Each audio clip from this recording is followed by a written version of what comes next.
बच्चों आज इस नए लेक्चर में हम पढ़ेंगे सर्किल के बारे में, अप्लाइड मैथमेटिक्स सेकंड और सेकंड बी के सर्किल। तो बच्चों सबसे पहला टॉपिक है आपका कि वृत्त का समीकरण जिसका केंद्र मूल बिंदु है, यानी कि equation of a circle whose centre is origin. यानी कोई भी एक वृत्त है जिसका मूल बिंदु क्या है, केंद्रक। यानी कि मूल बिंदु क्या है, केंद्रक है। ठीक है, यानी कि केंद्रक उसका मूल बिंदु से होके गुजरा है बच्चों। तो बच्चों मैंने देखा कि यहाँ पे जो केंद्रक के कोऑर्डिनेट होंगे वो 0,0 होंगे और केंद्र से परिधि तक की दूरी हमारी क्या कहलाती है बच्चों, परिधि की त्रिज्या कहलाती है, जिसे हमने यहाँ पे ए से डिनोट किया है। और बच्चों हमने देखा है कि परिधि पे एक बिंदु P है जिसके कोऑर्डिनेट x, y लेके चल रहे हैं हम। जब इसके कोऑर्डिनेट हम x, y लेके चल रहे हैं बच्चों, तो जैसा कि हम देख पा रहे हैं यहाँ पे लिखा है कि let the centre of circle is origin 0 and the radius of OP is A। मैंने अभी बताया था। Coordinate of the point P is x, y and lie on circumference of circle then. अब बच्चों OQ यानी कि यहाँ से यहाँ तक की दूरी जो OQ लेके चल रहे हैं हम, वो लेके चल रहे हैं x, और PQ यहाँ से यहाँ तक की दूरी हम लेके चल रहे हैं y। अरे बच्चों OP हमने A मानी रखी है रेडियस। तो हमने देखा बच्चों ये राइट एंगल त्रिभुज बन गया, और राइट एंगल त्रिभुज बन गया बच्चों तो हमने इसमें पाइथा प्रमेय लगा दी। जब बच्चों हमने इसमें पाइथा प्रमेय लगाई तो देखा कि कर्ण का स्क्वायर इक्वल टू आधार का स्क्वायर प्लस लंब का स्क्वायर। कर्ण हमारा बच्चों क्या है, OP का स्क्वायर इक्वल टू आधार हमारा क्या है, OQ का स्क्वायर प्लस लंब हमारा क्या है बच्चों, PQ का स्क्वायर। तो हमने जब OP, OQ और PQ की वैल्यू रखी तो हमें एक इक्वेशन फाइंड हुई जो हमें क्या मिली, AX square plus y square equal to A square. और यही इक्वेशन हमारी बच्चों सर्किल का समीकरण कहलाती है, x square plus y square equal to A square. अब बच्चों हम इसके दूसरे टॉपिक पे चलते हैं। जैसा कि आप देख पा रहे हैं दूसरा टॉपिक है वृत्त का समीकरण जिसकी त्रिज्या तथा केंद्र ज्ञात हो। स्टैंडर्ड फॉर्म या स्टैंडर्ड इक्वेशन ऑफ सर्किल के बारे में हम पढ़ेंगे आगे वाले टॉपिक में। तो बच्चों यहाँ दिखाया गया है कि let the centre of circle O dash H, K, यानी कि let the centre of circle, यानी कि ये वाले जो सर्किल के सेंटर हैं वो क्या है, H, K हैं। And point P x, y on the circumference of circle. Radius of circle बच्चों R दी है। तो हम क्या करेंगे कि OR इक्वल टू H और OS equal to X, OR यानी कि ये वाली डिस्टेंस हम यहाँ से लेके चल रहे हैं H। अगर हम इस बिंदु तक के लिए देखें H, K के लिए, ठीक है, और OS लेके चल रहे हैं हम X इस कोऑर्डिनेट से। तो बच्चों हमारी RS यहाँ से फाइंड हो जाएगी। RS हमारी होगी OS माइनस OR, जैसा कि आप देख रहे हैं। तो RS की वैल्यू होगी बच्चों X, H। ऐसे ही हम SP equal to y SQ equal to K, तो हम यहाँ से PQ फाइंड कर लेंगे। PQ क्या है, SP माइनस SQ। तो ये आपकी हो गई बाई माइनस K। अब बच्चों हमने क्या किया, RS हमारी फाइंड आ गई, PQ हमारा फाइंड आ गया। तो हमने क्या किया कि राइट एंगल त्रिभुज बन गया। राइट एंगल त्रिभुज बन गया तो बच्चों उसमें हमने पाइथा फिर से लगा दी। और पाइथा प्रमेय हमारी बच्चों होती है कर्ण का स्क्वायर इक्वल टू आधार का स्क्वायर प्लस लंब का स्क्वायर। तो बच्चों उसी फिगर से अभी हमने क्या किया, हमने ये सारे वैल्यू रख दी।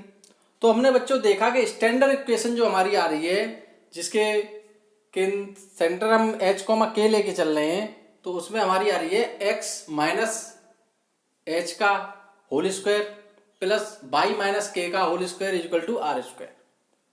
ये हमारी बच्चों स्टैंडर्ड समीकरण हो गया वृत्त का।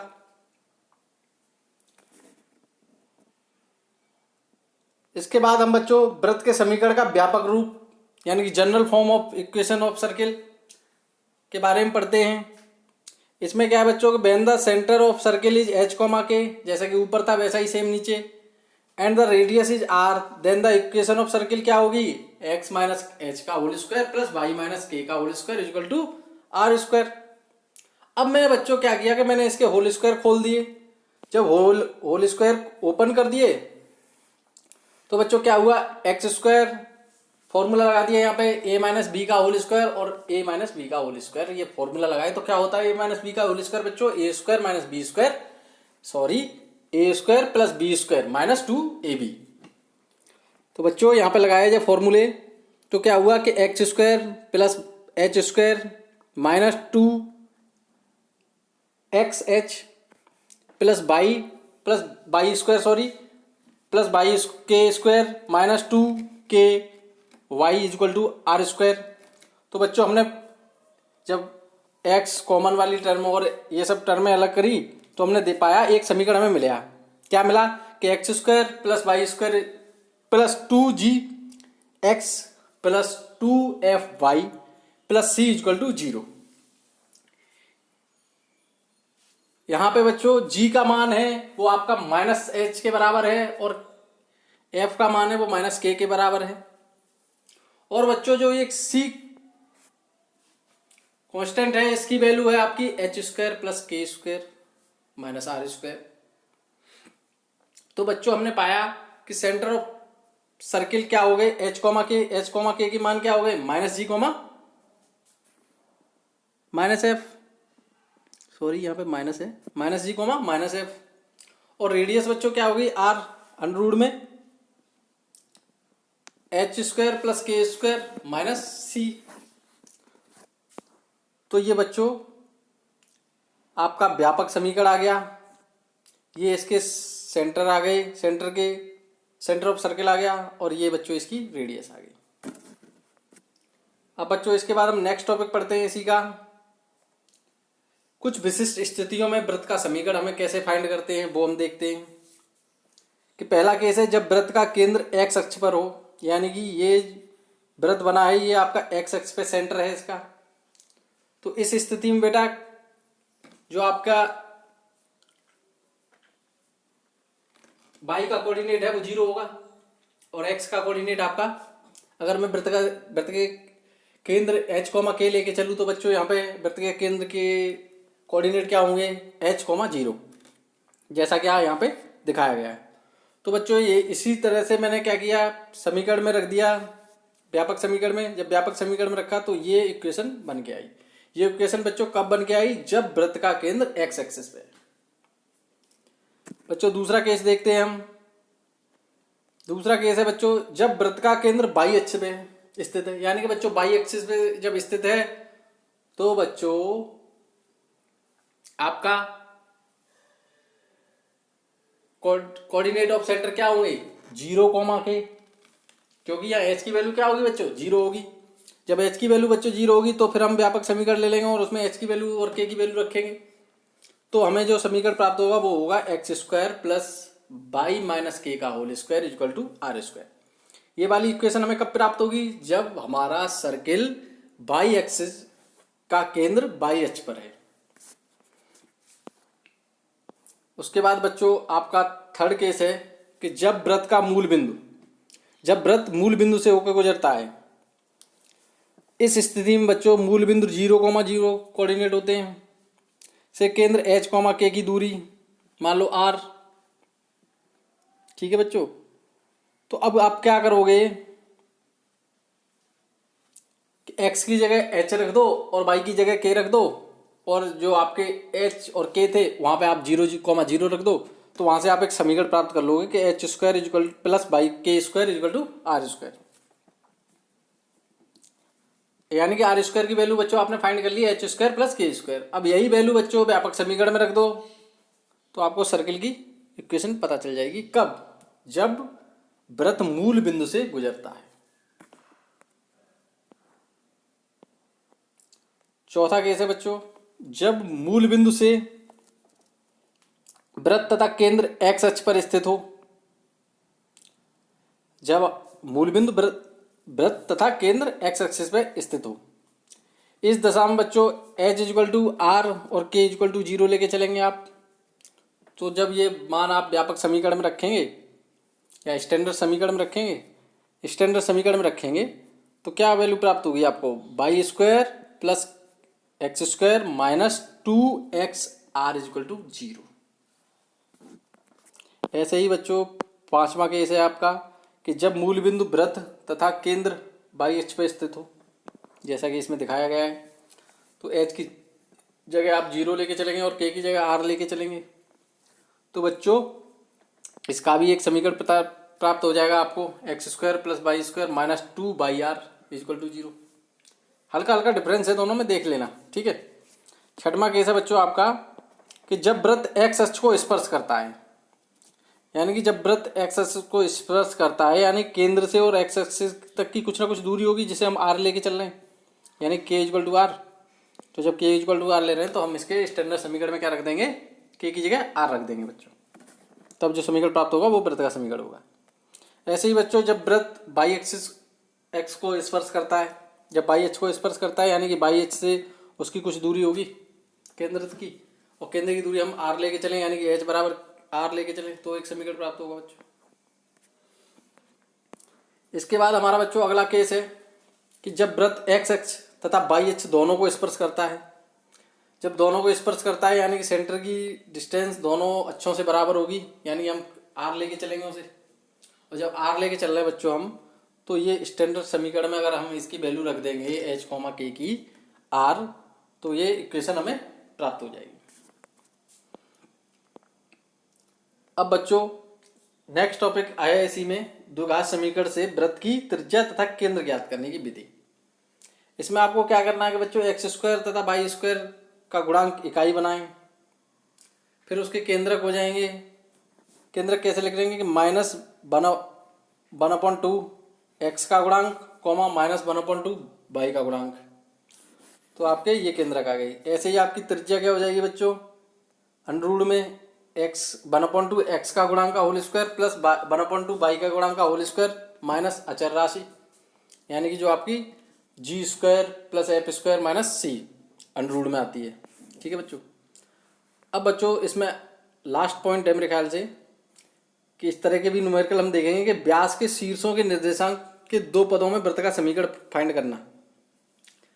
माना ए तथा बी किसी वृत्त के व्यास ए बी के सिरे हैं तथा इसके नियतांक क्रम से x1, y1 and x2, y2 तथा P एक बिंदु है जिसके निर्देशांक x, y वृत्त की परिधि पर कोई बिंदु है, ठीक है बच्चों।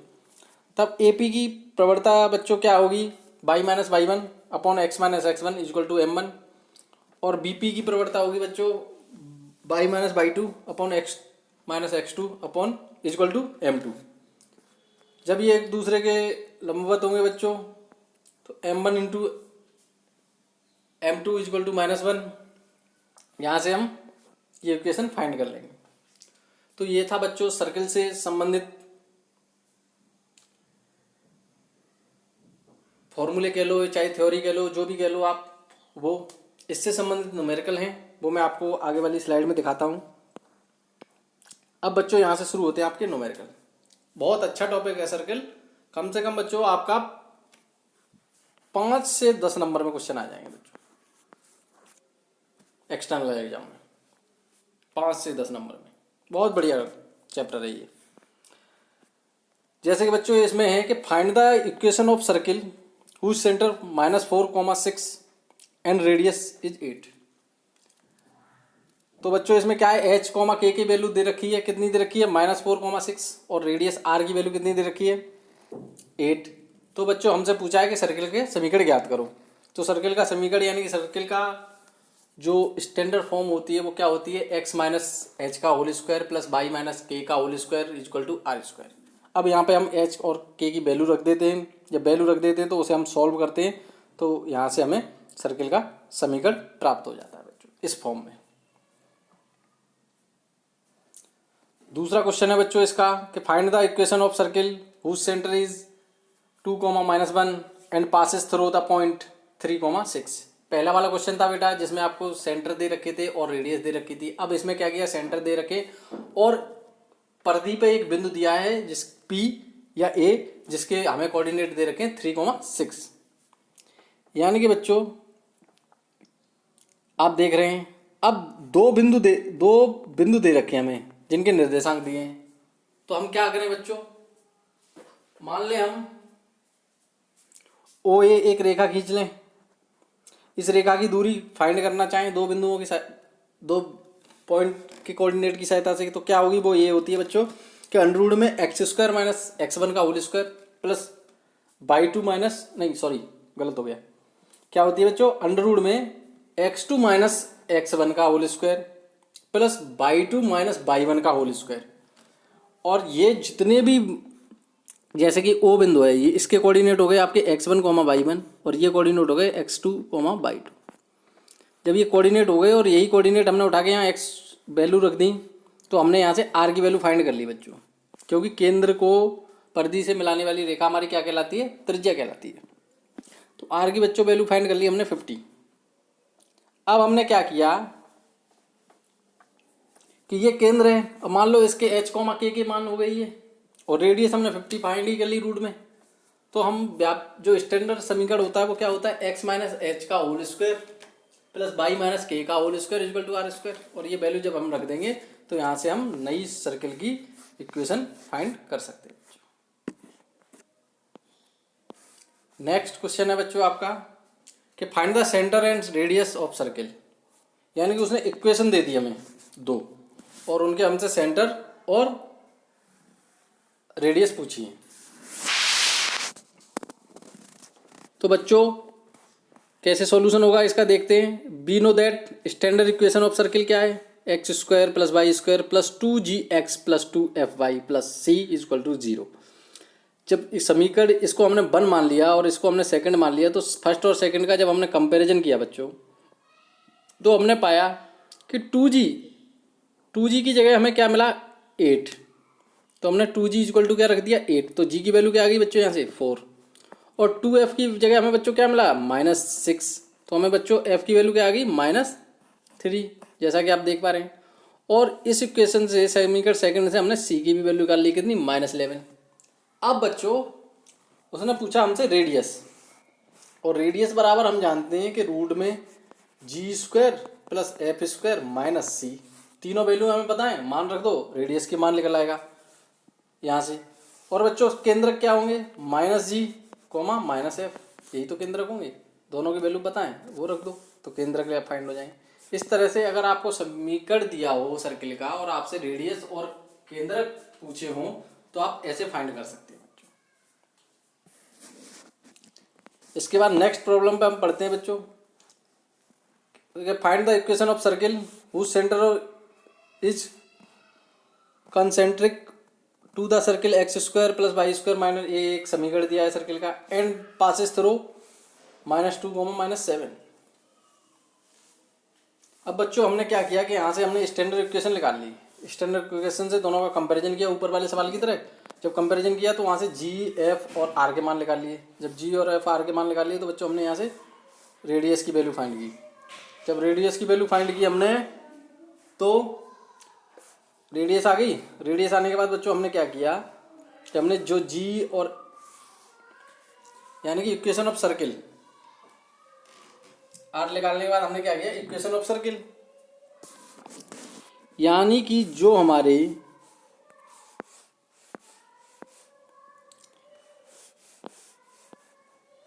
h, g से आए थे उसकी सहायता से हमने यहाँ तक आ गए। ठीक है, अब हमने क्या किया कि हाँ दो बिंदु हो गए हमारे, दो बिंदु हो गए जब हमारे, तो हमने यहाँ से रेडियस फाइंड की। और रेडियस कैसे फाइंड की हमने, बिंदुओं की सहायता से। बिंदुओं की सहायता से कैसे फाइंड की कि रूट में होता है x2 माइनस x1 का whole square plus y2 minus y1 का होल स्क्वायर, इसकी सहायता से, जैसा कि आप यहाँ देख पा रहे हैं। ठीक है, तो यहाँ से आप रेडियस फाइंड कर लेंगे। जब आपने यहाँ से रेडियस फाइंड कर ली बच्चों, तो x माइनस ये आपका इक्वेशन ऑफ सर्किल होती है, इसमें आपने वैल्यू पुट कर दी तो ये आपका इक्वेशन ऑफ सर्किल आ गई। बच्चों अगला क्वेश्चन है आपका कि find the equation of circle whose centre is 2, and passes through the intersection point of line ये एंड ये। ठीक है बच्चों, तो मैंने क्या किया कि first find the intersection point of line 3x minus 2y equal to 1, इसको पहला इक्वेशन माना और इसको दूसरी मानी। दोनों को मैंने सॉल्व करके यहाँ से x y के मान निकाले। जब बच्चों x y के मान आ गए तो हमने देखा कि हमें एक बिंदु के पॉइंट दे रखे हैं और दूसरे बिंदु के हमने निकाल लिए x, y की सहायता से। जब दो बिंदुओं के पॉइंट निकल आए तो हम इनके बीच की दूरी निकाल सकते हैं। किस फॉर्मूले से? इस वाले फॉर्मूले से। जब इस वाले फॉर्मूले से हमने बीच की दूरी मिला ली तो केंद्र को परिधि तक जोड़ने वाली रेखा क्या कहलाती है? त्रिज्या। तो वही आपका मान किसका होगा? त्रिज्या का, यानी कि आर की वैल्यू आ गई। आर की वैल्यू आ गई तो इक्वेशन ऑफ सर्किल क्या होती है? एक्स माइनस एच का whole square plus y minus y k का whole square equal to are square. तो यहाँ से हम इक्वेशन ऑफ सर्किल फाइंड कर सकते हैं बच्चों, जैसा कि हमने ये फाइंड किया है।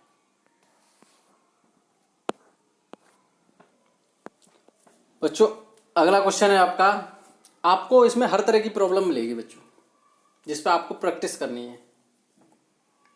हम आपको पढ़ा सकते हैं, प्रैक्टिस आप ही को करनी है बच्चों। Find the equation of circle whose radius is 5 unit and centre is on x axis and passes through point 3,4।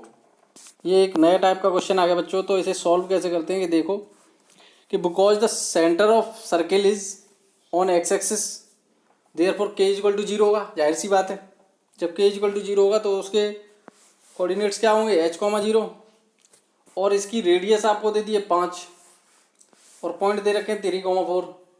तो डिस्टेंस बिटवीन 2 पॉइंट कैसे फाइंड होगी? इस फॉर्मूले की सहायता से।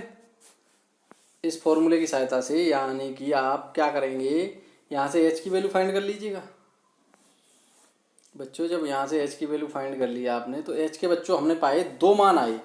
एक मान कब आया h का? एक मान h का आया 0 और एक आया 6। अब हमने क्या कहा कि उस सेंटर के भी 2 मान होंगे ना। एक तो होगा जब h इक्वल टू 0 और k इक्वल टू 0 होगा, और एक केंद्रक वो होंगे जिस कंडीशन में h आपका 6 होगा और k इक्वल टू 0 होगा बच्चों।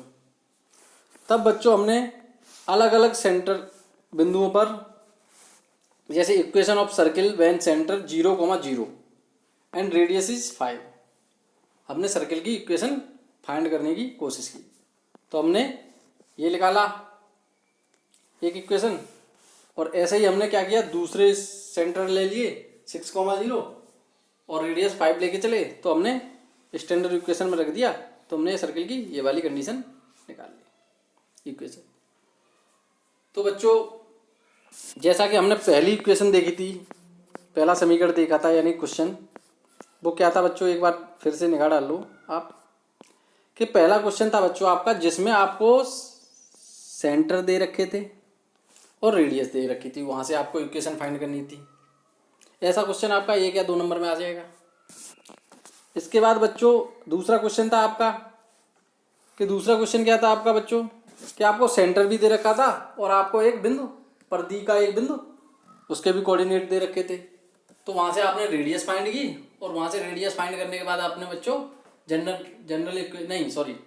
आपने क्या किया कि जो स्टैंडर्ड इक्वेशन थी उसमें मान रखे और वहां से आपने centre of equation of centre find किया। इसके बाद बच्चों हमारा तीसरा क्वेश्चन था, वो क्या था कि आपको एक समीकरण दे दिया, उससे आपको सेंटर और सेंट्रॉइड वो रेडियस पता फाइंड करनी होगी। चौथा क्वेश्चन था बच्चों हमारा कि उन्होंने क्या किया कि सर्किल का एक इक्वेशन दे दी और उस इक्वेशन को उन्होंने एक बिंदु इतने से पास करा दिया 2, -7 से। तो ये नया टाइप बन गया क्वेश्चन का। तो ये भी सॉल्व हो गया आपका।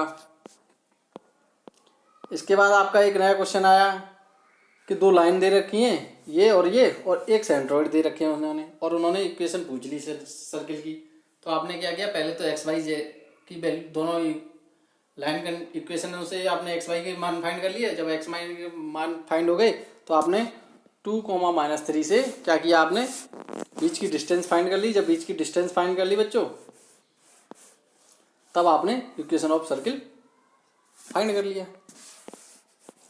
अगला क्वेश्चन था बच्चों कि find the equation of circle whose radius is 5 unit and centre is on x axis. जब एक्स एक्सिस पे था तो बच्चों आप मान लो कि आपका जो के होगा वो 0 ही होगा, क्योंकि बाई एक्सिस तो 0 ही होगी आपकी। और वहाँ एक पॉइंट दे दिया उन्होंने जिससे आपको, तो बच्चों ये कुछ बेसिक क्वेश्चन थे, ये आपके 2 नंबर तक लाई कर सकते हैं ये क्वेश्चन।